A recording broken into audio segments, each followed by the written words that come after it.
Eben Alexander III. Eben is really a local boy. He went to UNC undergraduate, went to Duke Medical School, did his neurosurgical training there, did 2 years of neurosurgical training at Mass General, and then joined the Harvard faculty. He was on the Harvard faculty in neurosurgery for about 15 years, and then sort of had it with the publish or perish atmosphere there, or as he puts it, the publish and perish.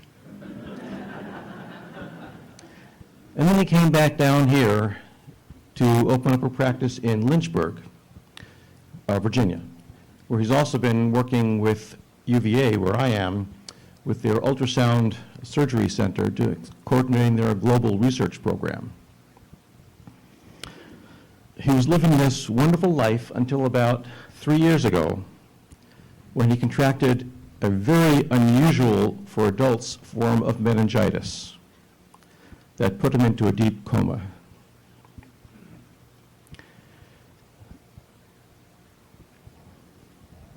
I'm not going to cut into his time, so I'll just say that this is one of the most moving near-death experiences I have ever heard.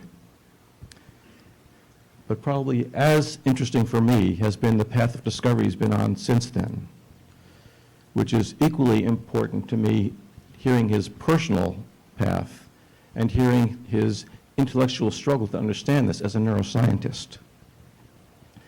When I first heard Eben's story, I had two thoughts immediately. One was that IANDS has to hear this. The second was that Eben needs to hear IANDS. So here he is.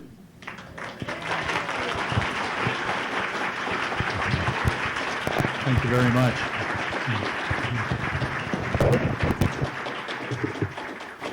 Thank you, Bruce and Debbie and all of IANDS. This has been an absolutely miraculous few days for me to be in this whole energy and meet so many people in this group. Absolutely a godsend in kind of this wonderful voyage of trying to put things together and understand exactly what it all means. And I thought I had a pretty good idea what it meant and how things worked before my coma, but I really didn't. And I've learned so much, and certainly meeting the people involved in this journey, sharing in this journey, has been an absolute godsend. I think to start, you will find during this talk that I seem to like this guy. I kind of tend to quote him because I think he was pretty smart. A man should look for what is and not for what he thinks should be. And that's what we're all here doing, is exactly that. Just kind of briefly want to talk about my background, and Bruce has already gone into a lot of this. I spent a total of 17 years at Harvard. 2 of those years were during my residency. I'm the one in the far end of the picture there, operating in the intraoperative MR we designed. So I was very much into academic neurosurgery, a very scientific career, very kind of rigorous treatment of neuroscience, working of brain and mind. And I thought I had a really good idea of how the brain and the mind and consciousness work. I had grown up in a religious family. My father was in the Army Air Force, a neurosurgeon in the Pacific World War II. I thought I had a very good idea about, as I say here, preconceptions of the nervous system, how it evolved, how the human brain, in a sense, was kind of the ultimate thinking machine in the universe. And I think that kind of assumption can be very, very misleading. I will discuss what we call reductive materialism, kind of the classical scientific view, and that is one where basically by reducing the systems down to their finest elements and fundamental parts, and elucidating the various interrelationships, you can describe everything. And in fact, I think a lot of the trap of modern science is thinking that reductive materialism is a pathway to understanding all of reality. And I will point out where that has a very gaping flaw that I think explains a lot, especially along the lines of near-death experiences. A major part of that assumption, as much as I wanted to believe in an afterlife, wanted to believe in a loving God and that prayers might be answered, fact of the matter was my life, everything about my career, everything I knew said that the mind and the soul, by extension, depends on a functional brain. It was very hard for me to see how you could get around that particular issue. I think something else that, and of course, it's kind of preaching to the choir, but people who have been there know that what we put down in our human kind of literature and religious texts and all that, depicting God and angels, a lot of that came along from centuries of human experience, and it's extremely limiting. I mean, I basically look at the linguistic brain, that rational voice, the one that I spent 20 some odd years educating, to get into academic neurosurgery. But what that does is defines and it limits. And what we find in going beyond this realm into that much more powerful spiritual realm is that a lot of those definitions are far too limiting, and that very much inhibits what people are able to see from this realm if they haven't been able to get there. And I think that's something I would like to try and convey to people who haven't been there. And I think it certainly you don't have to die, to see it and to get there. There are other ways to do it, and we'll talk about all of that. As I said, grew up in a religious family. My father was quite spiritual. It turns out another part of the puzzle that I will get into that actually was the most important key of all in my sorting all this out is that I was adopted. And my oldest son, who unfortunately is not here today, Eben the fourth, was doing a sixth grade project in the year 1999. It involved a family tree and looking at your heritage. And he wanted me to, again, try and get some information about our biological heritage, and so I wrote a letter to the children's home asking them once again if there was any contact. And I'll get into that story in detail later. Suffice to say for now that in 2000 I found out that there was more information, but that it was not a good time for me to come back into their lives, and that ended up having an impact on my faith and belief in prayer and everything. I didn't recognize it at the time, not as such. I didn't see the connection. But I had a very serious decline in my faith beginning in 2000 for those 8 years until I went into a coma. And I would say during that time, at best, I could say that God, in my view, might be the omniscient creator, but certainly wouldn't have time for individuals or planet Earth or humanity or anything else. And I saw the universe as an indifferent machine. And I do remember hearing at one point that towards the end of his life, a journalist asked Einstein if he could have the answer to one question. What would that question be? And he didn't hesitate at all. And it was, is the universe benevolent or not? That is, does it even care? And I think he found that answer very quickly in 1955. I found the answer in 2008, and I'm sure many people in this room know the answer to that. And we will certainly get into that going into my story. So I want to take you back 4:30 in the morning, November 10th, 2008. And as soon as I got up that morning, I was getting ready to head up to Charlottesville for work and had severe back pain, sudden onset, absolutely the worst pain I'd ever had. Came out of nowhere. I thought a warm bath would help, but then I could barely get back out of the tub. It was getting worse. I could barely get back to the bed. And Holly, who was here, was trying to make me feel better, rubbing my back, and I was going down fast. Within an hour or so, Bond, our at that time 10-year-old son, who's also here, Bond came in and he was rubbing my temples, trying to make me feel better. You could see I was in a lot of discomfort. And as soon as he put his hands on my temples, I felt as if he had driven a white-hot railroad spike right through my head. I was already too far gone to know what this all meant. And I know Holly was pretty concerned, and she was talking about calling 911. I said, "Oh, no, don't trust me. I'm a doctor. It's just muscle spasm." And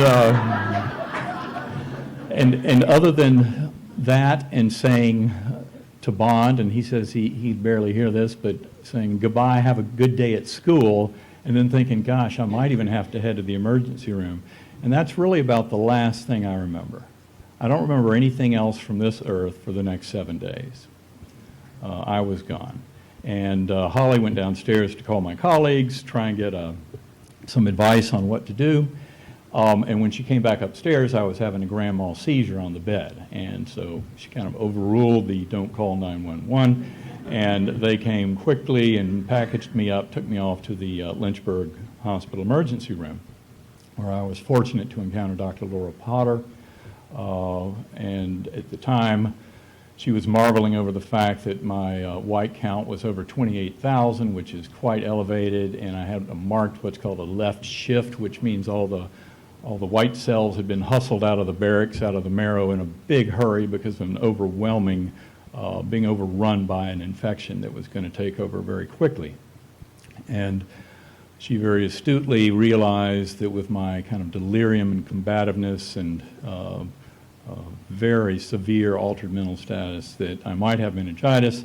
It turns out, I think one of the reasons that I'm here to talk about this today, I have my older son, Eben the fourth, to thank because February, before all this happened, he had been doing a student rotation down in Ecuador and climbed a 20,000-foot volcano called Mount Cotopaxi.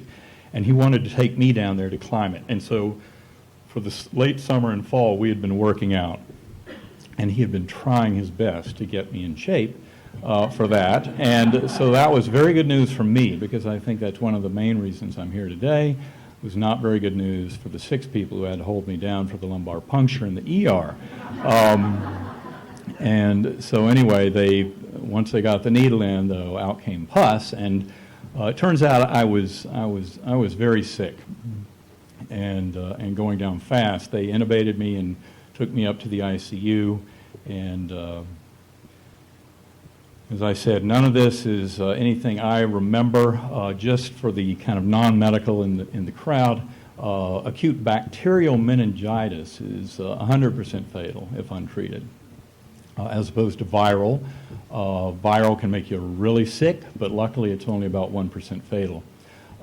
It turns out that if you have a very sudden, swift descent into coma, mine was over about 2.5 hours, that in and of itself, when you hit the ER with that kind of a history, your chance of dying during that hospitalization is over 90%, just from the get-go.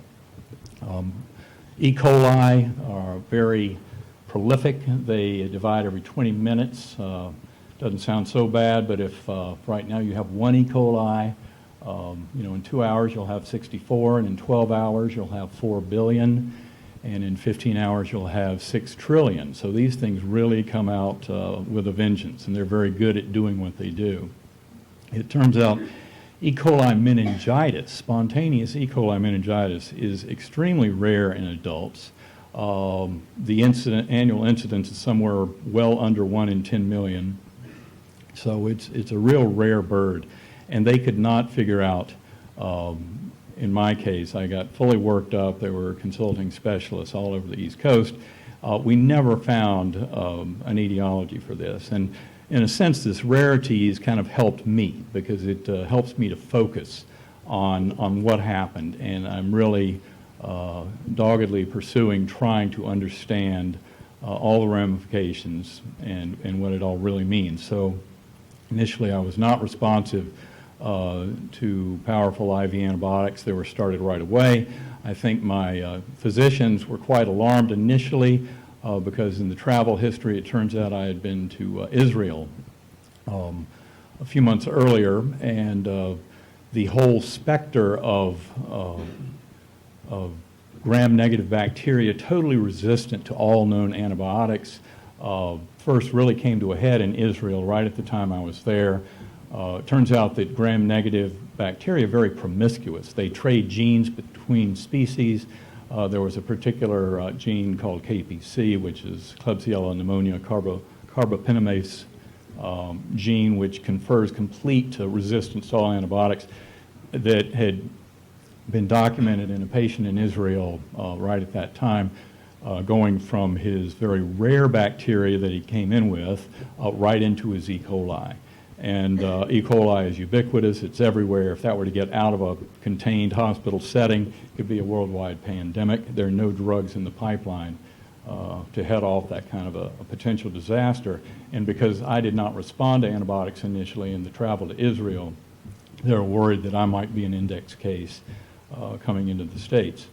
I was so sick that my CSF glucose, the fluid around the brain, CSF, normally that level is 60 to 80, and in a bad bacterial infection, people will get down to about 20 or so, and mine went down to 1. And to me, again, that was just another indicator that this was pretty remarkable and quite miraculous. In general, given 6 days on a ventilator in a coma with this kind of a history, you might expect 2 to 4% of people to live through it, but it turns out that you certainly would not expect them to be recovering, and that was exactly what they were telling my wife and sons around that 6th day. And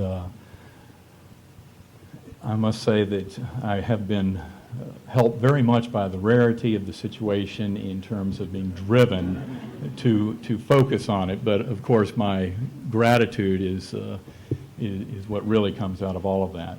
I'm so grateful to family and friends, prayer groups far and wide, because I think that was a huge part of supporting me when I was there.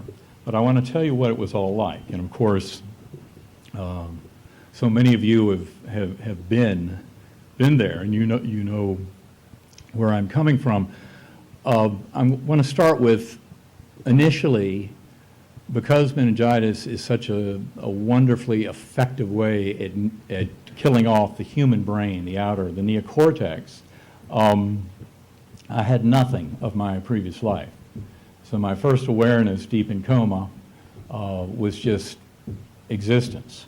It was dark, coarse, kind of brownish red, a pounding bass line like machinery deep underground. I had a vivid memory of roots up above me and kind of a boiling mud appearance to everything. I had absolutely no language, had absolutely no memory of humans, life on Earth, of anything of this realm. And I was there for a long time. Given that I essentially was created into existence in this dark, coarse, underground realm that I sometimes call the earthworm eye view, I really, it sounds foreboding to talk about it, but it didn't. I don't remember it seeming particularly unpleasant. It's kind of where we are, where I was. And I was just this awareness. I never in my entire experience had any body sensation whatsoever. I was always just a piece of awareness and witnessing around me. It was, as I say, endless. I don't think my memory formation was working very well at all. So it was kind of like an eternal now. And there was kind of a foamy bubbling to it, so there was a little bit of change, kind of this boiling mud, but it wasn't going in any direction. I might have kind of a question in my mind, what? Like I said, no words, but kind of a query, and and there was never any answer. This was a very dull, monotonous,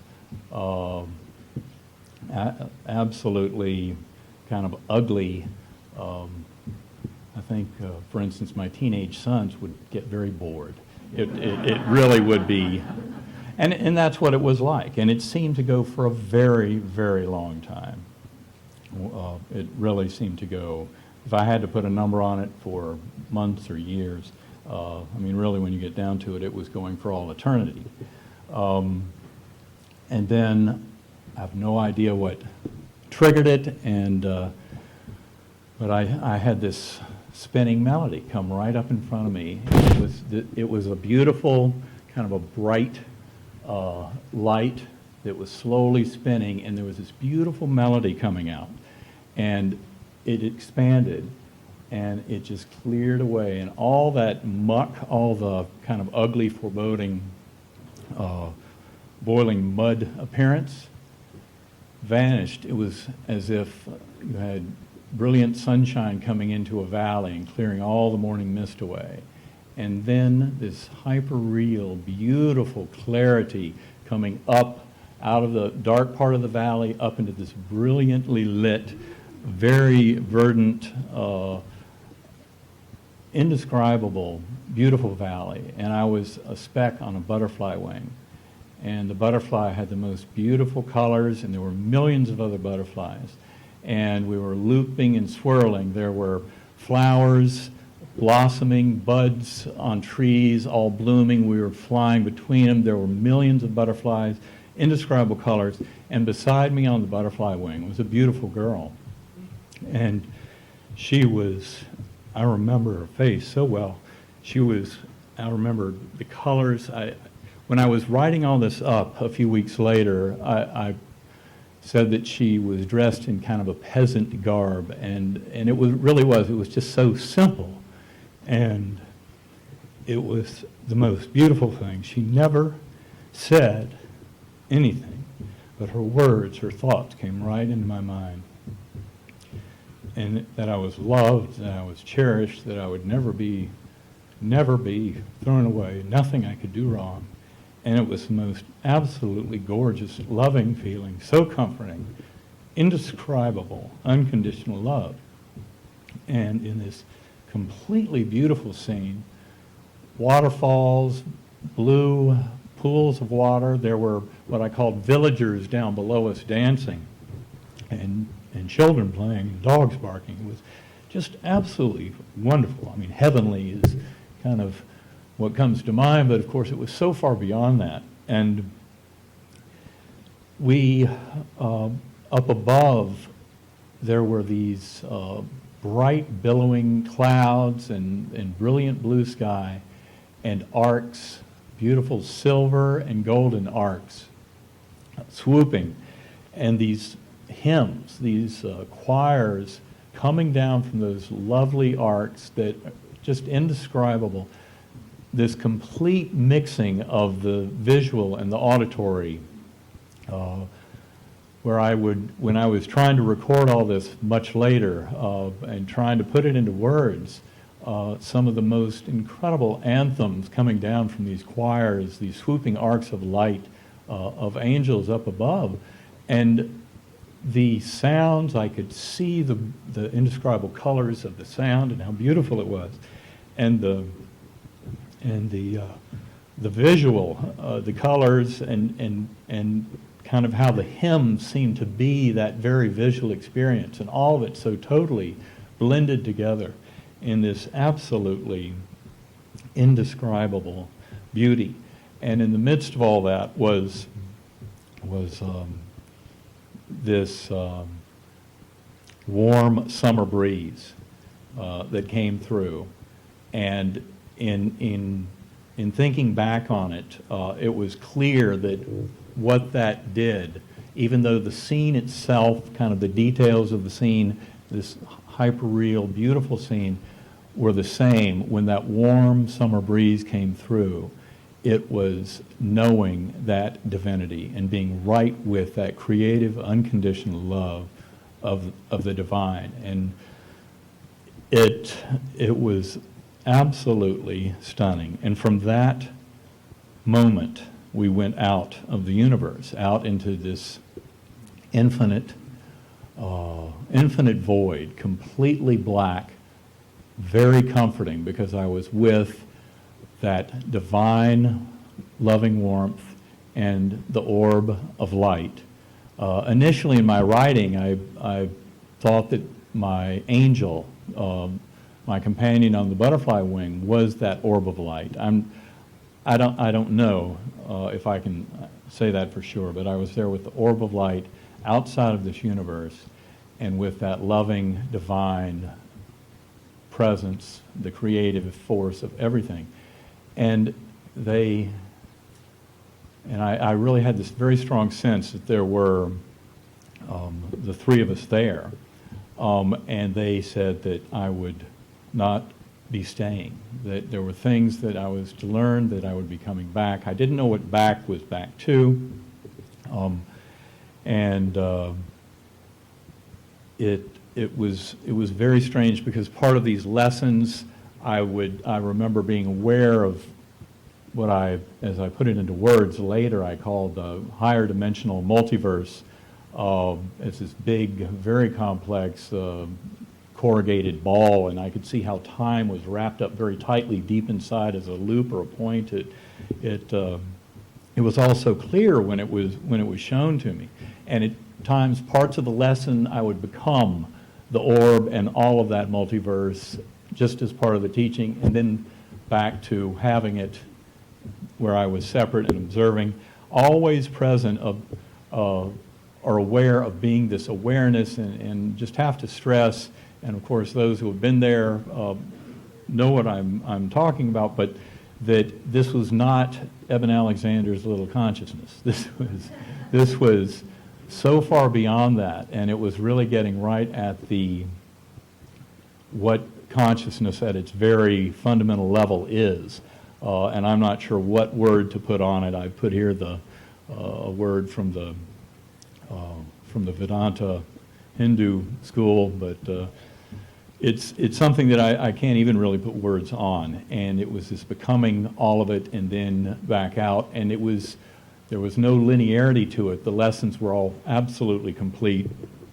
And one of the oddest things was then I would be back in the earthworm eye view. Now, space and time there are completely different, and in fact it was very clear that time could be accessed, any part of what we call time in this universe was accessible.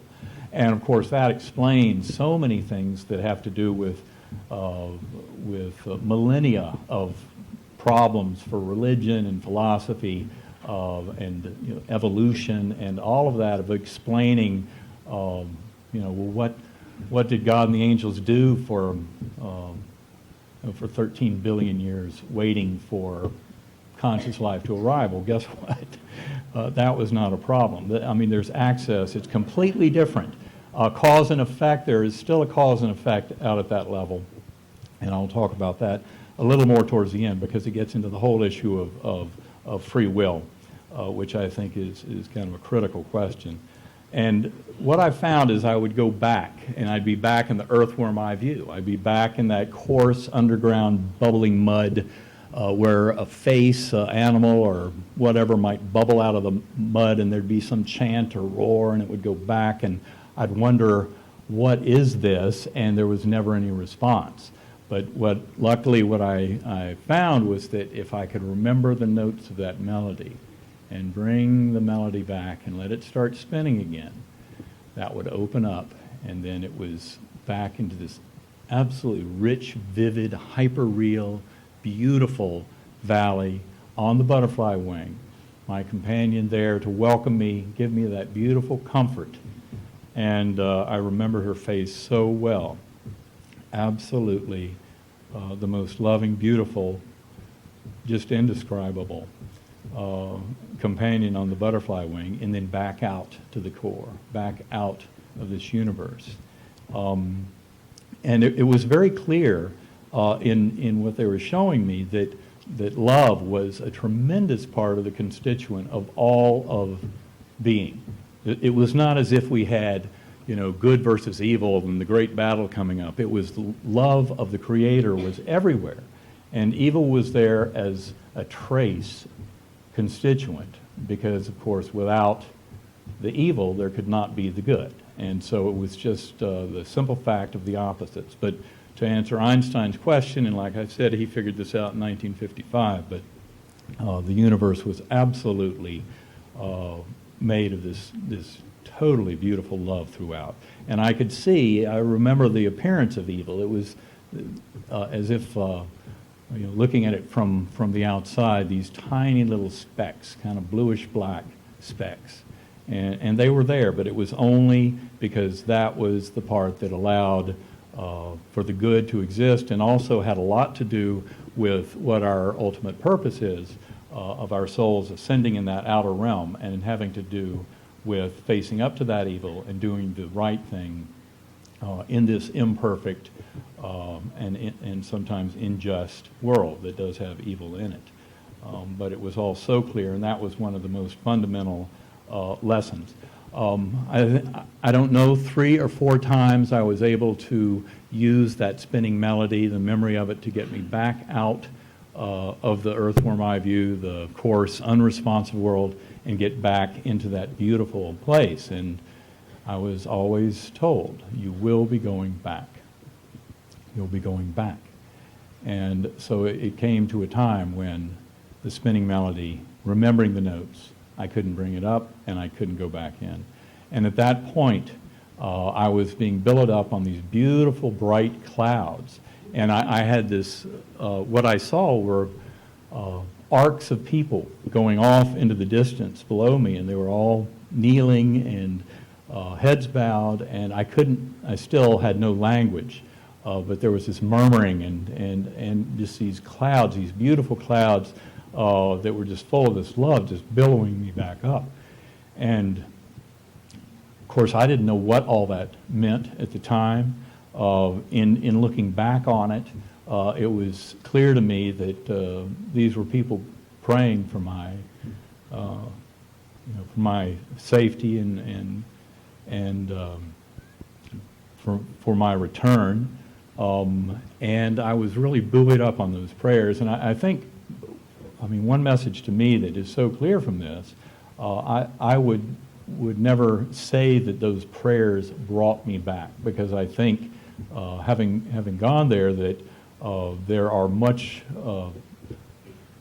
deeper plans, and that we often just don't know.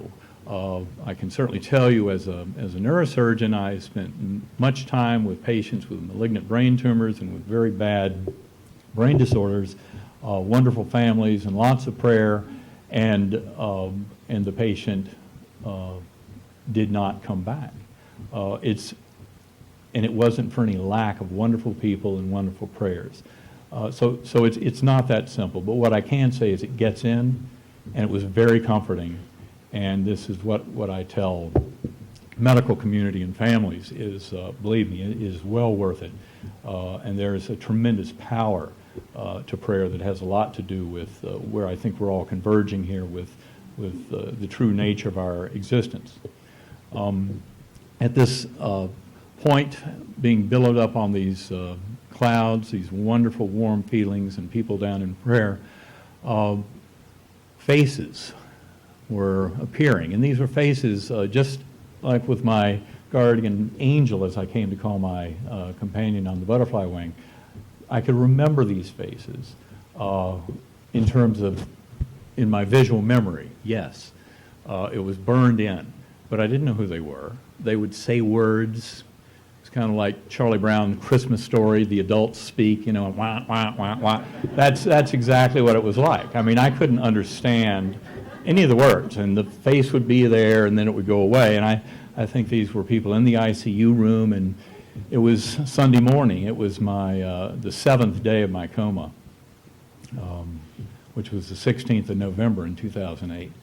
And they were there, and these faces appeared, and there was one of them that I soon found out, because I did start to wake up.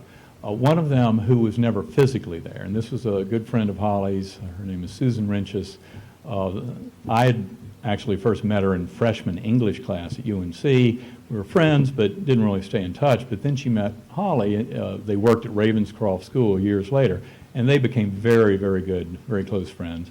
And Susan had done some healing work with coma patients, channeling to them and helping them come through the spiritual realm, something I didn't really know about before. And she had written a book called Third Eye Open. Anyway, Holly and Sylvia, another of Holly's friends who was helping at the time by my bedside, decided to call Susan up, see if she could help. And I remember Susan as if she were right there with the rest of them. Because her face was one of those burned into my memory, but she was never physically there. She did this from Chapel Hill Thursday and Friday night. And of course, as I heard that when I was coming to over the next few days, and Holly said she wasn't physically there, I said, so. I mean, it was obvious to me that, that was hardly something that should limit anybody. There was another face, and this was the one that got my attention. And he's actually in this room, my son Bond, who's back there, now 13 years old. And he was with me that morning, and he was rubbing me and kissing me, and Daddy, you're going to be okay, Daddy, you're going to be okay. And that face registered. I didn't know who he was. I couldn't understand the words. But there was something about that that really got my attention. And it was the most frightening part of the whole experience, because until this time, the only power I had over this was that the outcome didn't matter. And now, all of a sudden, there was somebody else, and it mattered a lot. And I can't tell you what a powerful thing that was to go through. But I realized that I had to figure this out. I had to try and pull it together and do something right. And so far, the only thing I've been able to do right was to remember the notes of the spinning melody, and that would take me back in. And of course, that was no longer working. So I'm starting to come around in the ICU. I remember nothing of my life. Initially, I have no words, but then as I'm waking up here and seeing these faces, my language is starting to come back. My brain is healing, finally, is healing from the infection. And I was kind of in and out, I will say. It was not quite as easy as one might hope. And so as I was starting to come back, I had an episode that to me has been very helpful in figuring this all out, because I think it's a beautiful foil that initially I just said, oh, well, crazy psychotic ICU nightmare, that just means that anything can happen when you're this sick, and on a lot of drugs, brain soaking in pus, anything can happen. But I briefly want to go through the nightmare, because then I can make some points about how it helps me to really understand the whole thing. It's kind of a long story, but to make it short, I was a cancer patient in a high-rise in South Florida. Again, this is something where I was going in and out of kind of consciousness, talking with my family members around me, realizing I was in an ICU, but then kind of out of my mind back into this crazy nightmare. I have to backtrack a little bit. When I was in college at UNC, I was on the parachute team. I made 365 parachute jumps, spent about 3.5 hours of my life in free fall, which was tremendous fun. I can't even tell you how much fun. We used to do a lot of formations, free fall formations. And I used to have a lot of vivid dreams about it, even after I stopped. They were so vivid that I would have to ask myself the next day, when did I last really jump? Because the dreams were very, very real. But anyway, it did figure into this nightmare too, but it was the only pleasant part of the nightmare. And above this cancer ward, there were teams jumping out of DC-3s and Lockheed Lodestars. And they would video and send live video feed down to the cancer patients on this escalator going up to the top of the tower. And so anyway, I was headed up to the top of the tower. I got so caught up in this video of the free falling that I jumped out of the escalator, It turns out although it had been beautiful with the free-falling, nice sunny day, when I jumped out of the escalator, it turned into a rainy night, kind of typical crazy dreamscape. And then anyway, I finally got back on the escalator, went to the top, very paranoid, I will tell you, because I was having these paranoid delusions of my physicians were trying to kill me. I remember this kind of internet projection in front of me telling me that the drug that they were giving me right then only had a 70% chance of mortality within 2 hours if they gave me the full dose, and so I'm kind of trying to relax and appear composed with all that going on. It wasn't easy. Anyway, got to the top of the escalator, 60 stories up, beautiful high-rise, Caribbean Sea out there, sun coming up, and this spot was known for cancer patients to commit suicide, to jump off the tower. Well, actually, I thought it was very beautiful. I kind of liked living. I remember I had an NG tube in. I actually remember pulling the NG out, and I found out later that I actually did pull out a Dubhoff, so you know how that goes. Anyway, I ran into my wife, and like I said, I was very paranoid, and she was with two big burly police officers, South Florida's finest. They escorted me to a door at the top of this tower, and they said, "This time you have really screwed up. This time you've really done it." And so they pushed the door, and as they were pushing it shut, there was no place to stand. So, boop, door shut, and I start falling.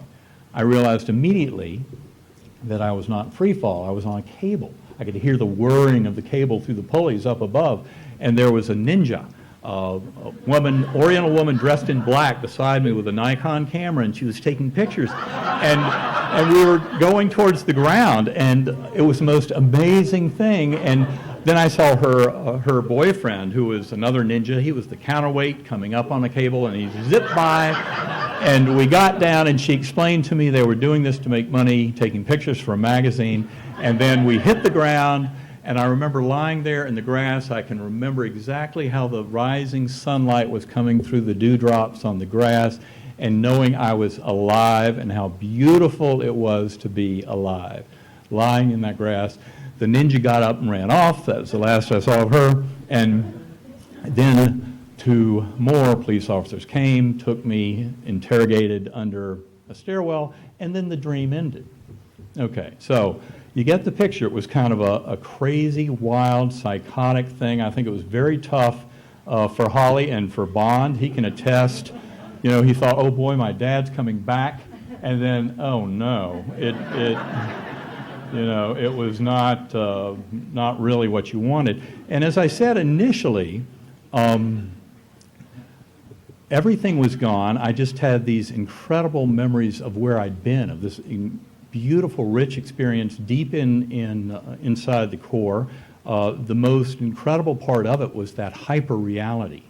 That was very, very hard to explain.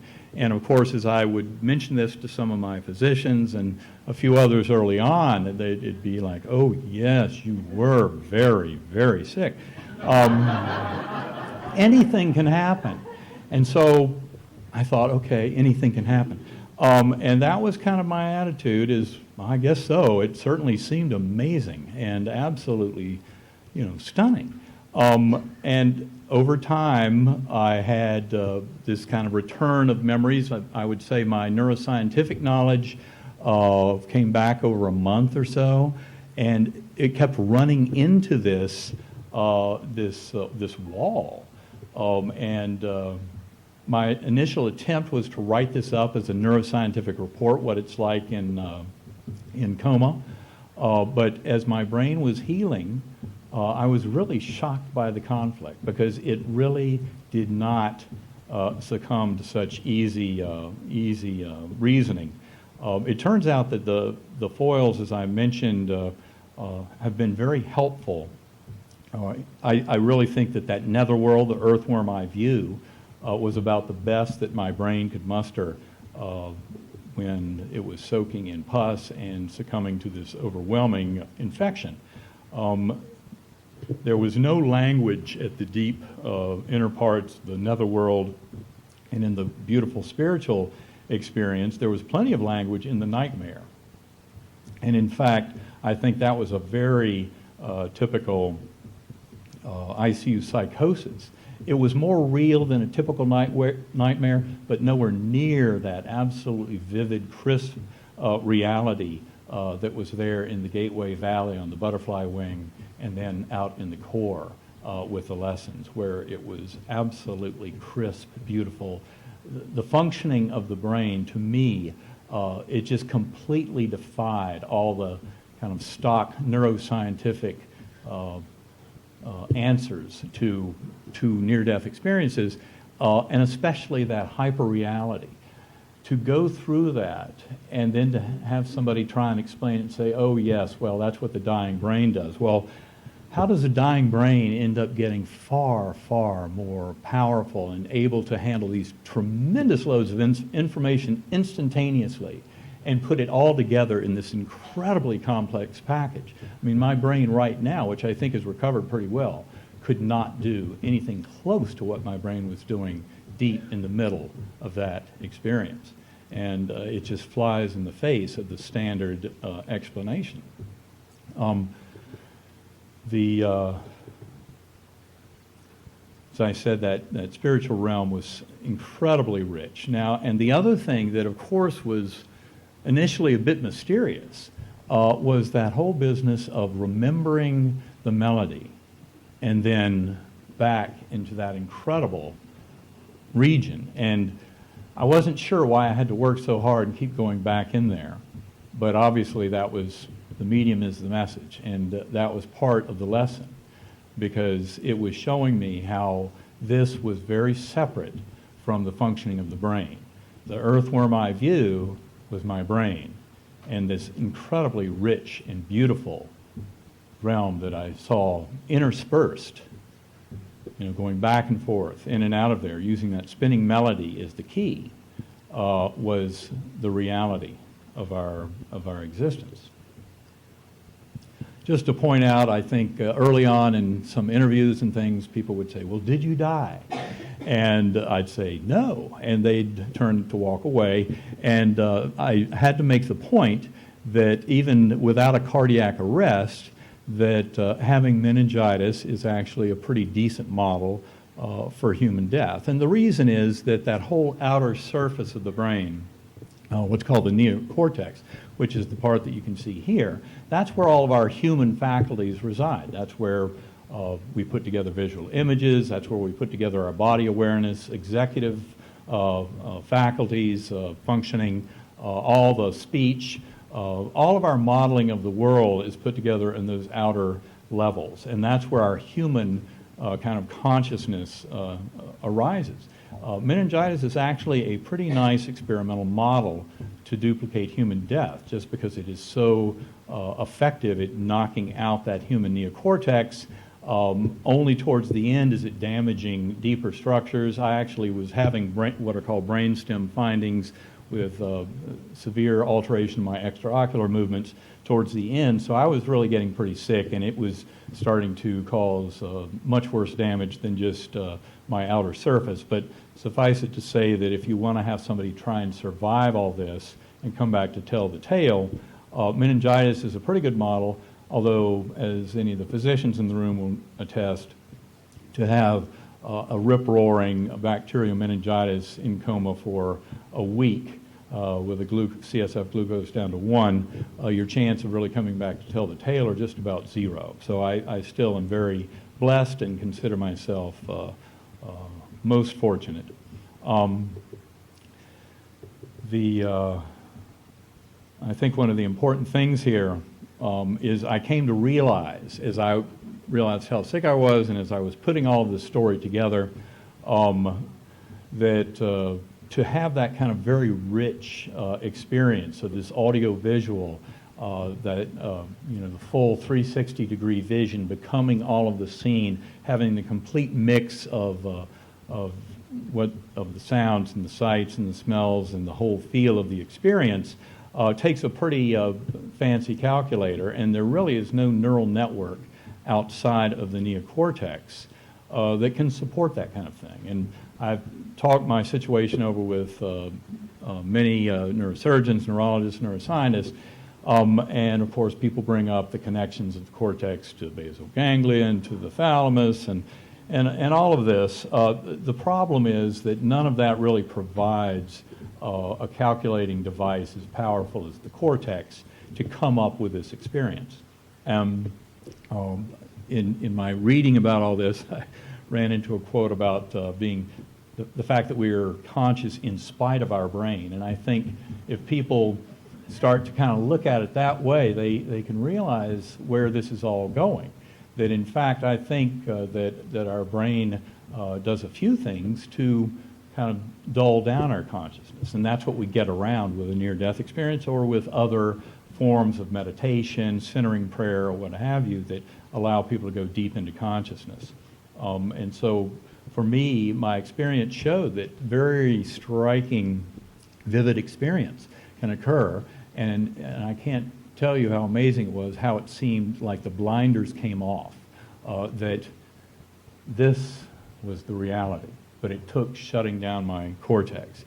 And it brings up something that conventional neuroscience doesn't really want to talk about very much, something called disembodied consciousness, which is the idea that consciousness can exist independent of the brain.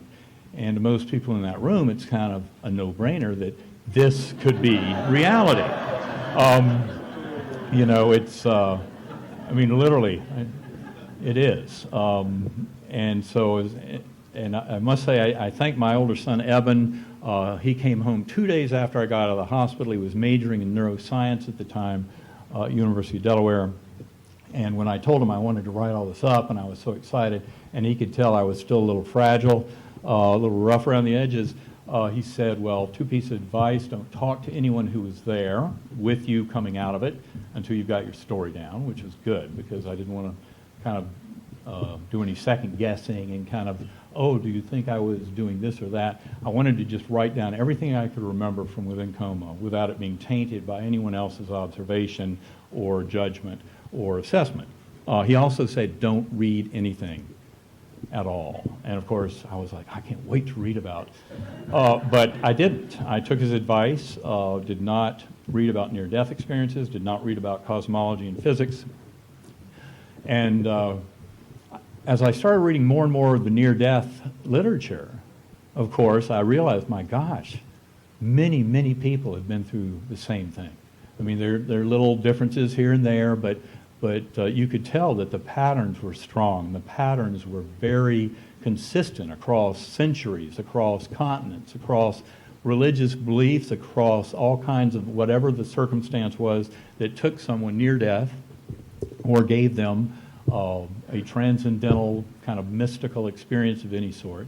But there were so many consistencies there. And so this was starting to mean a lot more. And yet I had a few kind of lingering problems as I learned more about NDEs. And one was, if I had scripted it, you know, reading about the departed souls that welcome one into that life, if I had scripted it, my father would have been there. And, you know, in my mind, where was he? He had died 4 years earlier, and he was nowhere to be seen. And for me, potentially, that was, you know, that potentially was a problem with this. It had me kind of questioning, well, did I have an authentic experience? Are the other experiences authentic, or are they really just some trick of the dying brain? And there was another problem, and that was my companion on the butterfly wing. I mean, it was clear from all of these accounts that often people had a guardian angel, somebody very important to them in life, who was there to kind of usher them around and maybe help them make a decision about whether or not they were going to stay or go back. And she was there. I could remember her face so clearly, so beautiful, so loving, those thoughts coming into me, so comforting. And yet, I didn't know who she was. And so I was really having some trouble trying to understand all this and put my experience in perspective. It was such a powerful experience, so hyper real. How could all that happen? And yet I didn't know who she was. I think to kind of fill in that blank, I have to flash back to February of 2000. You'll recall early on I told you I was adopted, and then when my older son was doing his project, I wrote the children's home in North Carolina. All the information I had at that time was current as of 1954. And it was clear to me from that information that my parents had been very much in love, and my mother was a sophomore in high school, my father a senior, and it was also seemed apparent from the information I had they'd gone their separate ways. So I was driving down a road in February 2000. I'd called the social worker two weeks earlier, and she said, well, I'll get back to you if there's any information. And I was taking my older son, Eben, up to go skiing at Sunday River, and we were driving through a blizzard. And I remember thinking, oh, I've got to call Betty. She said she might have some information. It was Friday afternoon. I called her up on my cell phone, and she said, well, yes, I did find something out. And I was, oh my gosh, what'd you find out? And she said, are you sitting down? And I thought, okay, I'm driving through a blizzard. I am sitting, yes. So I told her I was sitting down, and she said, well, I found out your parents got married. And I can't tell you what a surprise that was. It was absolutely stunning information. I'd never expected that at all. And she said, and there's more. And at that point, I figured I better pull over. So I did. And she said, and they had 3 children. And then she said that, but your youngest sister died 2 years ago.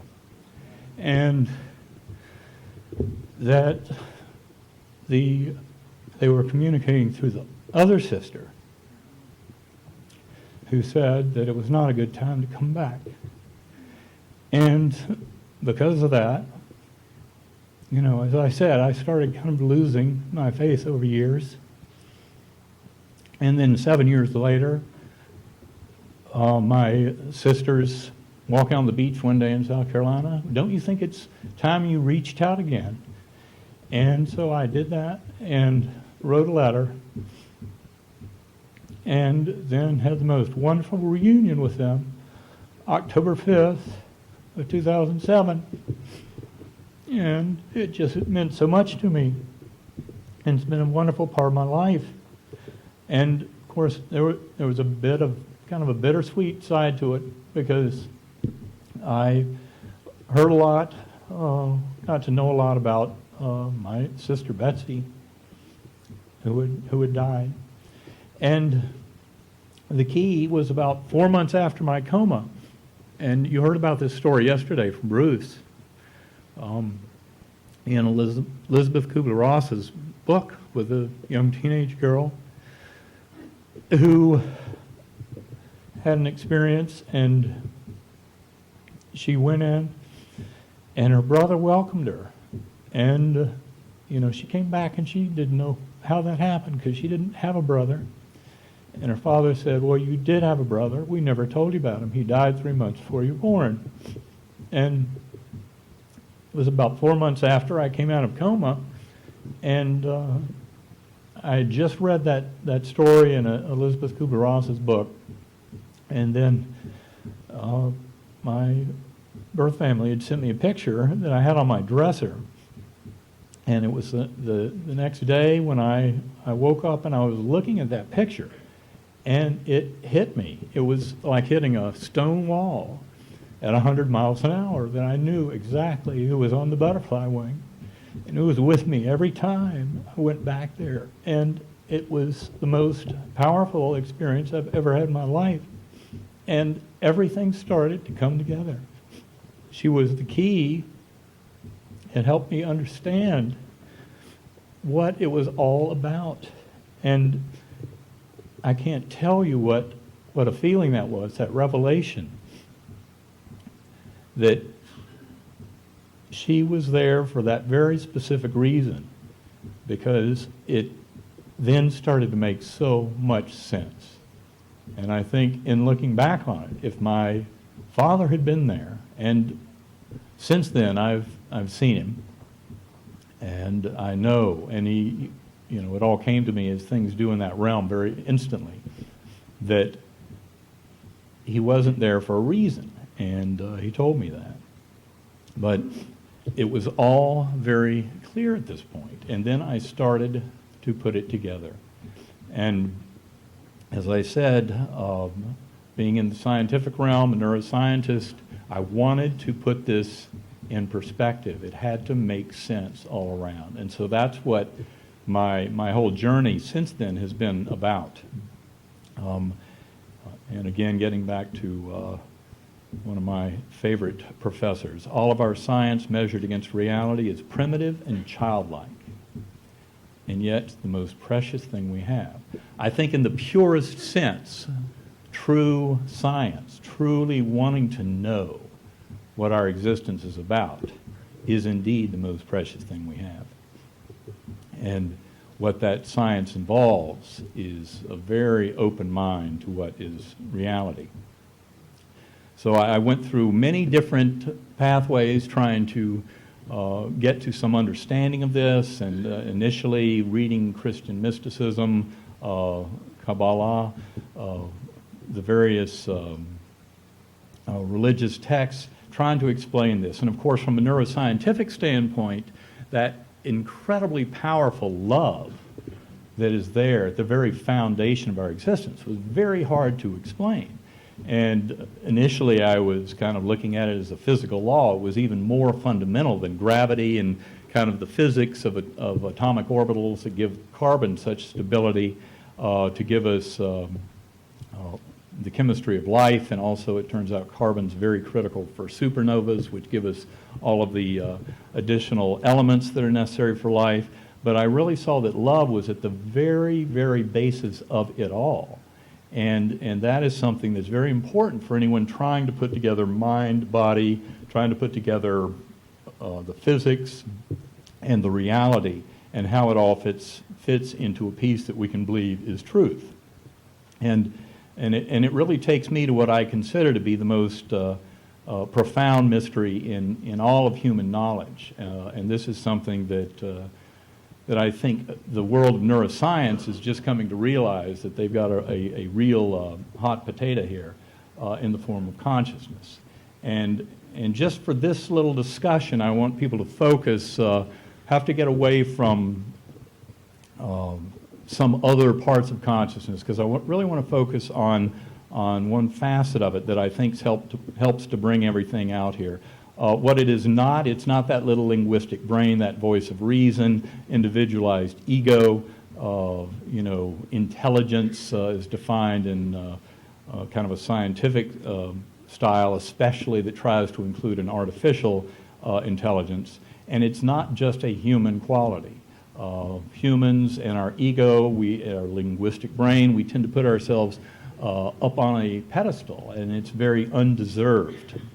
And in fact, I can tell you that it just leads to a lot of confusion in the neuroscience community to think that voice of reason is who we really are deep down.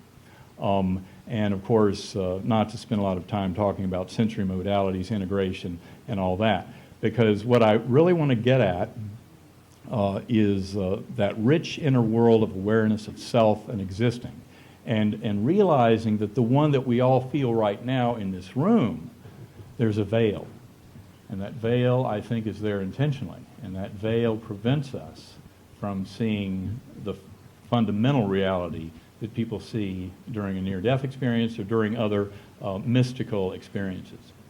And this is a kind of really knowing that I think actually bypasses all the limitations, the physical limitations of the human brain. And gets us to a place where we can have real creativity. Some people talk about an intuition. And that this is accessible. Again, you don't have to die. This is something that people can definitely get to with other states, meditation, centering prayer, that kind of thing. So what I've wrestled with is how in the world to reconcile the concept of disembodied consciousness with my scientific worldview. And not to get into any kind of a textbook mode, because I really need to move this along. In fact, I'm still good? Okay, good. All right, just a little bit here. Again, I really don't want to make this into some lecture, but dualism and monism, you really have to go back quite a ways for the discussions about this mind and the physical world. Interesting that there were about 21 centuries there between these two discussions, where I guess nobody really cared. But anyway, the kind of modern era of this, originating back with Descartes and Spinoza, and of course Descartes very famous for "I think, therefore I am," whereas I actually think it was, I can wonder whether or not I'm thinking, and therefore I am. And but of course he looked at it that there was mind and there was body, and that they were separate, and there was obviously some connection.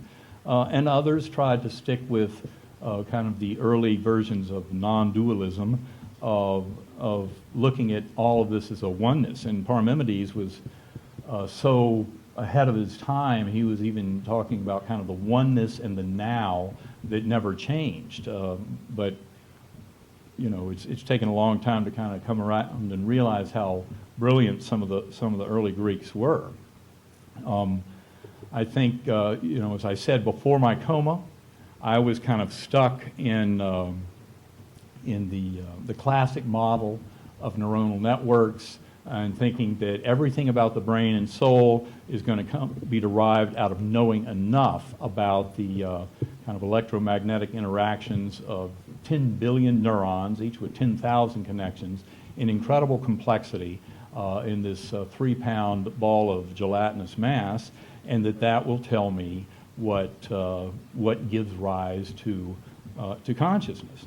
Now, one problem, of course, is kind of in a simple way, having a classical physics as your basis implies that the whole evolution of the universe is determined from the very beginning. So you know the state of everything at a given time, and by these natural laws you know how it'll all evolve. And what that implies is that all of eternity is a frozen crystal of space-time, and there's no free will. We simply kind of follow our little role through this gigantic crystal. And there are many kind of arguments and discussions about quantum physics versus Newtonian and classical physics in the discussion of consciousness. But I think kind of at a simple level, that's a kind of a starting point. Free will itself was kind of thrown up in the air 30 years ago with neuroscientific experiments that suggested that little voice of reason in my mind that kind of tells me what's going on in the world and is the pinnacle of human development.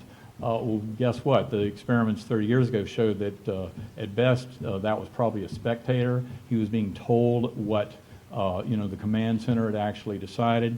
And for me, that's not a big problem. I think for a lot of people who worship that little voice of reason, the linguistic brain, as the pinnacle of intellectual achievement in the known universe, it was a pretty big problem that he was just a spectator. But I don't want to dwell on that too much. We can talk about that later. I firmly believe that we do have free will, and want to discuss just a little bit some of what I wrestled with from the scientific mode, trying to make all of this consistent in my own mind for what I went through. And some people hear the words quantum mechanics, quantum physics, and they think, oh, this takes me back to high school or college science class, and they may kind of tune out. Turns out you don't really have to know anything about how quantum mechanics or quantum physics works. And the reason for that really kind of goes back, if you go back to the origins of it, and this is all stuff that began early in the 20th century. and I'll just give some quotes from some of the founding fathers to put the right spin on this. Now, J.B.S. Haldane was a biologist and gave us some other things, but he was of the same era. So, and I like this, the universe is not only queerer than we suppose, but queerer than we can suppose. And, he was right there on the same page with the scientists coming up with the quantum ideas. Anyone who is not shocked by quantum theory has not understood it. Niels Bohr, really Bohr and Einstein, I think you would have to say, are the two founding fathers. Einstein, of course, called it spooky. So you kind of get the picture, and if this is what the founding fathers of the field have to say about it, then don't think that you have to really understand anything about it. And that's especially pointed out in my last quote here, which is, if someone tells you that they understand quantum mechanics, then all you've learned is that you've met a liar. And that one, of course, is from Richard Feynman, and I think that kind of puts it in perspective, and that's really all you need to know about quantum mechanics. And the reason that's important is because quantum mechanics is extremely, it's probably the most proven facet of science in all of the history of science. I'll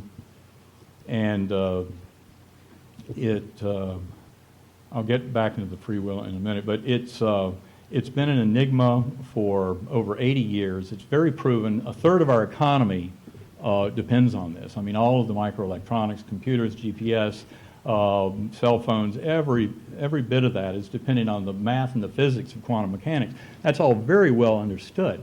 It turns out that what quantum mechanics experiments were telling the physicists originally, and I think it's unfortunate that in fact a lot of that mystery that was there with Einstein, Schrodinger, Heisenberg, Dirac, I mean, they all knew the mystery. They had uncovered this, and they realized there's something very profound here, because what it told them was that the conscious observer creates the reality. And there's not a reality lying there waiting for us to observe it. We're not just separate, but it's our consciousness that actually seems to make a reality unfold. And in fact, the experiments to prove the very fundamental aspects of quantum mechanics have gotten more and more refined over the decades since that time. And the results are even more mysterious than they ever were. For those who are interested, there's something wonderful, the quantum eraser experiment that was done in 2000, where a choice about observing a given photon in the future actually changes the qualities of a photon in the past. And when you actually kind of get your head around what that experiment is saying, it is so mind-blowing. But it's telling us that the intersection of reality with consciousness is a very, very mysterious place. And to think that we understand it, certainly from the scientific physics view, is just wrong. Initially, the physicists would say, well, these results happen in things that are very cold, very small. Helium, liquid helium atoms, that's where we see quantum effects. Can't happen in something like the warm, wet brain, because you lose all that quantum effect immediately, long before it could have any effect. And yet there's recently a lot of evidence in all of these various fields that, from a purely physics investigation standpoint, that quantum mechanics plays a role in bird migration, in photosynthesis, in human sense of smell. DNA serves as a very efficient filter of quantum states of electron spin. And of course, that question, how might it relate to consciousness? And the whole issue of mind over matter, I think, is a huge part of this. The whole business of psi phenomena, remote viewing, and I think what one thing that we're coming to learn is that intentional conscious acts, and this is something that was starting to evolve back in the 30s as they were trying to formalize quantum mechanics. And in fact, one of the major contributors is right here at Duke, Fritz London, who wrote a paper in 1939 that really, for I think the first time, was a landmark in pointing out that the conscious observer played a very significant role in precipitating out an actual wave collapse in the evolution of reality. And then John von Neumann put together the rigorous mathematics of quantum mechanics, separating the observer from the observed. I mean, all this showing kind of that very tight correlation between reality and consciousness, and how the mystery of it is revealed with these findings from these experiments. Bruce mentioned yesterday Schrodinger's cat.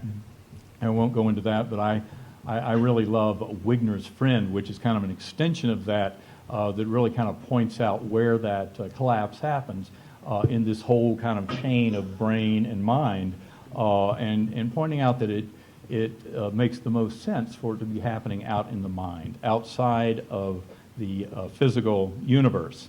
And then there are some physicists kind of in the modern era. Many of you probably know of Henry Stapp, who has tried to portray what's going on with quantum mechanics and consciousness, looking at what's called the quantum Zeno effect at the synapse. I won't go into the details of that because I don't understand it, but I think a lot of people converging on this idea that maybe we're getting free will and our consciousness out of all this. There's another model that gets a lot of press in some of these circles. Roger Penrose, a brilliant mathematical physicist. I've loved his books and can highly recommend them, especially beginning with The Emperor's New Mind back in 1989, and a more recent one, The Large, the Small, and the Human Brain, that came out about 4 years ago. And he's worked with Stuart Hameroff, who's an anesthesiologist out in Tucson, trying to come up with neuronal microtubules as a quantum computer. They have things that might support this. But I think all of these are, in a sense, kind of missing a point, and it's a lesson that is kind of being brought right to the front by near-death experience. And it certainly is part and parcel of a lot of other psi phenomena, but near-death experiences bring us right to the very front. And a problem I have with something like the orchestrated objective reduction model of Penrose and Hameroff is they're still kind of, we're right there in that physical realm. We're talking about electrons and how we can have quantum effects in microtubules. And it's certain. And then when you ask them, okay, well, and then what happens at that near-death experience? And it's kind of like, like Bruce's cartoon, then a miracle occurs, because they're not sure how to make that little leap. And to me, it's become much easier to kind of look at it, in a slightly different fashion. Now, in talking with physicists about my situation and how I'm trying to explain it, I've had some of them say that they think they should rewrite the book of Genesis because now they know what has happened. So it's time to rewrite the book. And then I kind of bring up, they have a rough idea what's going on with, electrons, quarks, protons, neutrons, photons. Basically about 4% of what they will admit is here in physical reality. And of course, asking about, even the mass of, the things in this room, and, my mass, it turns out about 2% of my mass is made up of fundamental particles. 98% of my mass is binding energy of quarks that was frozen out at the time of the Big Bang. And so it starts to get pretty mysterious about what the physics community will say that they understand. Almost all of solid matter is empty space. I mean, I kind of look at all of this big reality. It's kind of like moonbeams on the mist, if it even has that much to it. And then, of course, recently things have gotten a little rougher with the dark realm over the last 10, 15 years. Basically, 96% of what astronomers and cosmologists will tell you exists because they know it exists is dark, which means they're in the dark about it. They don't know. They really don't know. The dark energy, which kind of came up 10 years ago, which is causing an increasing expansion of, increasing rate of expansion in the universe. And then, of course, dark matter, which can be seen in the rotation of galaxies and of clusters of galaxies. And it's totally beyond what they can explain.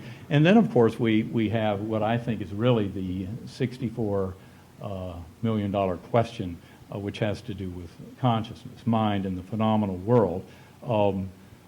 Penrose saying that maybe we need a whole new physics for it. Well, maybe, and I'm sure we can do more work along those lines. But I think there is a major contribution coming in from the near-death experiences and other paranormal phenomena, and I think it really gets us to a point where we can hopefully get to a little bit better view of what we can look at as reality. Brain and mind models based in the physical realm, even those with the quantum mechanics that we've talked about, they're really failing to acknowledge many of the lessons coming out of NDEs. The quantum physics really, I do not think it's at the root of explaining consciousness. I think that the results of the experiments are really a symptom of the fundamental role that consciousness plays in forming reality.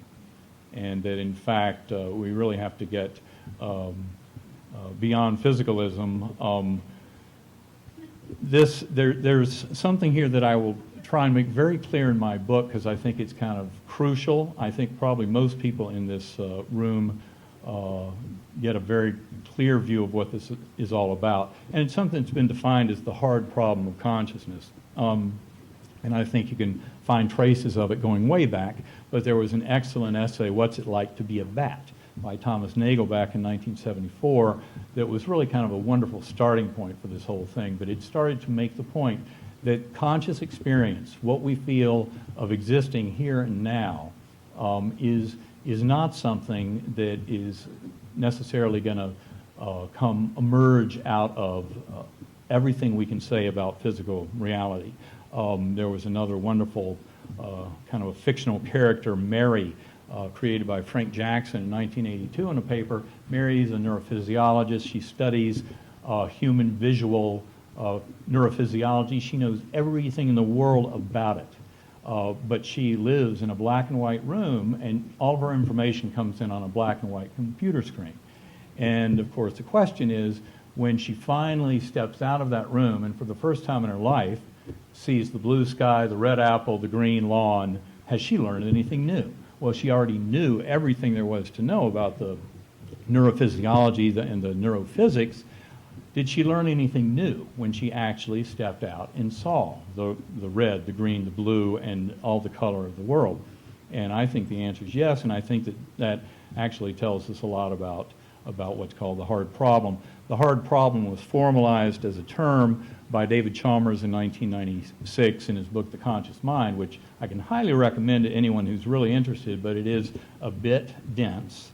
But it's very well argued, and both his opponents and supporters agree that he really raised the bar in a huge way of demonstrating the phenomenal nature of our conscious existence. And he basically said it's not something that will ever emerge from these physicalist reductive arguments.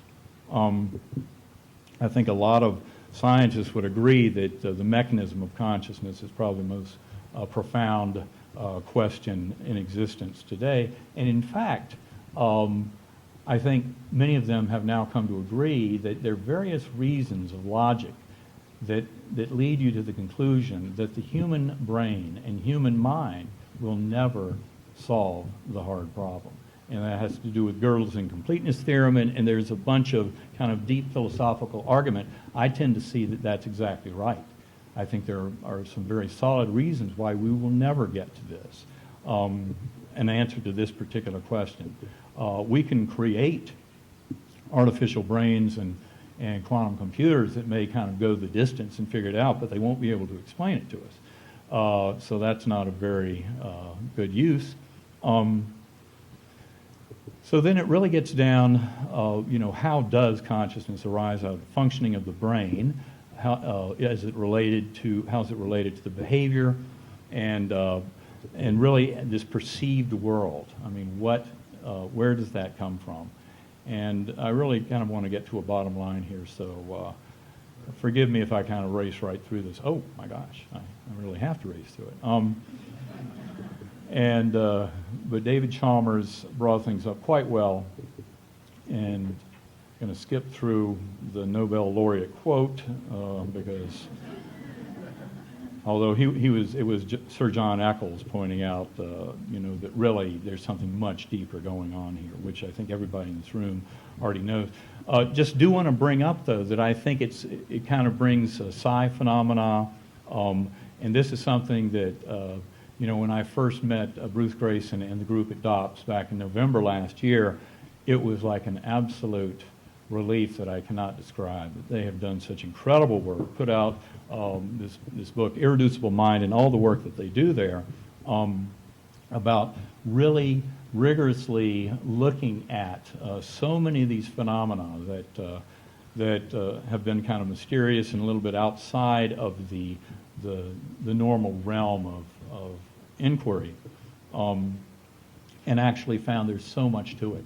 And I think near-death experiences are right there at the front now in terms of helping us to open eyes and minds that all this is a big part of reality, and to get to trying to solve some of the issues.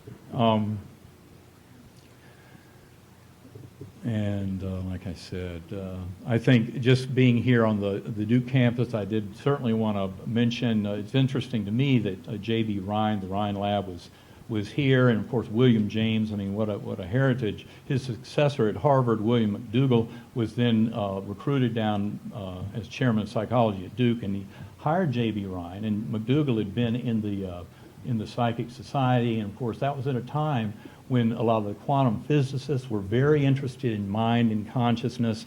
There was kind of a rich interaction of people who really wanted to get down to what is the truth about our reality. At that time, Rhine actually thought that the public sentiment ran counter to a study of mediums and seances and the afterlife.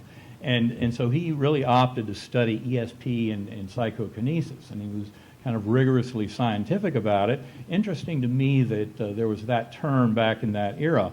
Louisa Rhine then later went on to compile many cases of afterlife, but their original decision was the public would not really buy into it, support it. So let's take the easier route and go with the ESP and the psychokinesis. And it turns out, probably largely due to efforts of many people in this room, people like Bruce Grayson and Ray Moody, people who have studied this, who have really kind of brought it to the fore, that now we're at, we're really at a place where people are accepting, or certainly more accepting of the whole issue of near-death experiences and what they represent, and it is something that, and I know after talks that I've given, that people often come up to me and, oh, now I can finally talk about, what they saw when their mother died or something like that, that this is really kind of a widespread experience that I think people haven't been so willing to share, but due to efforts of people in this room and this group and other experiencers who have been willing to get out there, that they really, there's a real awakening. So at this point, the tables have really turned from those days of J.B. Rhine, and it's really near-death experiences and the whole kind of afterlife concept that can help people get on board with this idea that consciousness could be primary. And I think we still have a long way to go in understanding kind of a mind-brain interaction, and I think a lot of that work is very, very worthwhile.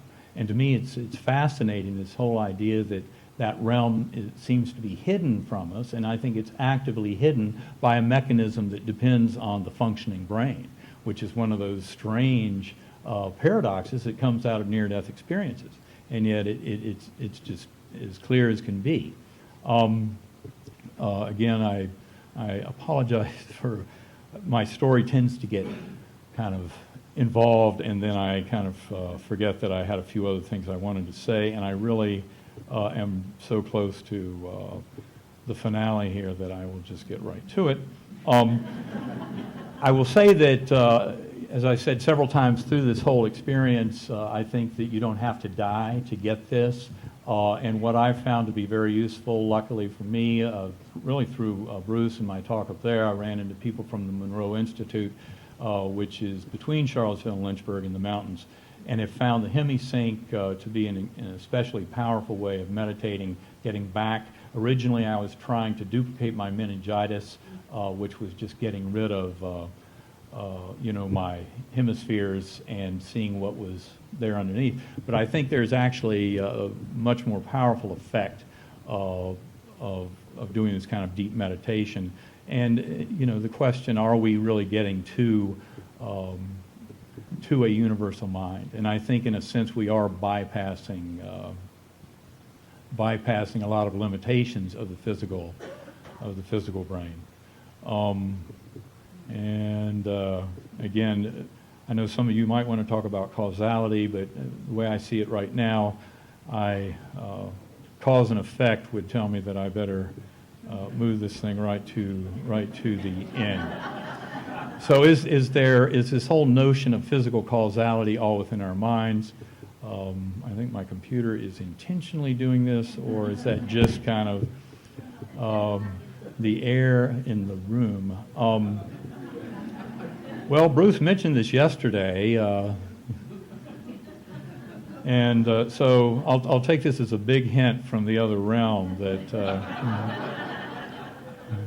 So again, I think the main point there about the quantum mechanics and all, I think to me it's just a hint about what is going on with reality and consciousness, and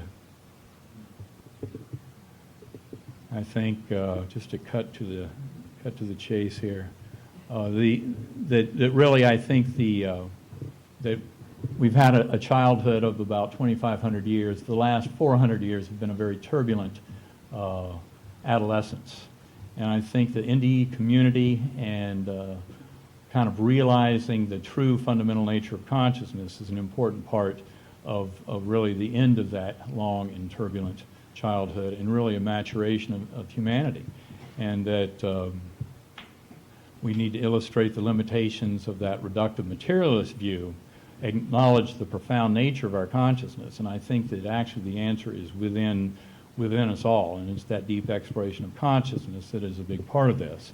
And I really see a synthesis of science in the truest sense and spirituality that will emerge from this, and know, as John Audette pointed out yesterday, and I just can't tell you how refreshing that was, that to hear him discuss how the real promise to humanity that will come from all of this, from the realization about near-death experiences and what they tell us about our own consciousness for everybody, is going to bring fundamental change to humanity.